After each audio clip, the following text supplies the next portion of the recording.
puisqu'on parle des salaires, on parle de l'inflation évidemment, liée du SOPT, l'inflation qui est autour de 5% à peu près en France aujourd'hui en glissement annuel. De combien, on le sait ou pas, le chiffre officiel, de combien ont augmenté les salaires depuis un an en France, avec ou sans prime? C'est très variable parce que lorsqu'on regarde sans prime, et les chiffres dont nous disposons sont des chiffres sans prime. Ouais. Il y a deux aspects. Le premier aspect, c'est l'augmentation du SMIC, puisque le SMIC est indexé. Il n'est pas indexé sur l'inflation. Il est indexé sur l'inflation connue par les ménages qui appartiennent au 5e de ménages les moins favorisés, c'est-à-dire le quintile le plus défavorisé. C'est super technique, mais c'est protecteur. Ouais. Et ça explique que sur un an, ne tournez pas au SMIC, là pour le coup, c'est 20% de la population. Le SMIC augmente légèrement plus que l'inflation. Ouais. Après, il y a l'ensemble des ménages, l'ensemble des salariés. C'est très variable.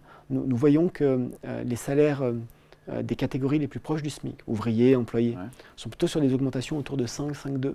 Quand les professions intermédiaires et les cadres sont plutôt sur des augmentations autour de 3,9. C'est une moyenne. Donc entre 4 et 5. Donc entre 4 et 5. D'une branche à l'autre, ça peut être très différent. Donc, oui, c'est cela. C'est un peu inférieur à l'inflation, ce qui amène certains à évoquer une perte de salaire, une perte de pouvoir d'achat en net. C'est malheureusement une réalité quand on constate une inflation aussi importante. Nous sommes malgré tout le pays en Europe où l'écart est le plus serré et donc le plus protecteur. Ça n'est pas forcément une réponse satisfaisante pour tous nos partenaires, mais c'est aussi la démonstration qu'on arrive à mieux protéger qu'ailleurs. Quand on se regarde, on se désole. Quand on se compare, parfois on se rassure. Parfois, oui. Selon l'adage bien connu.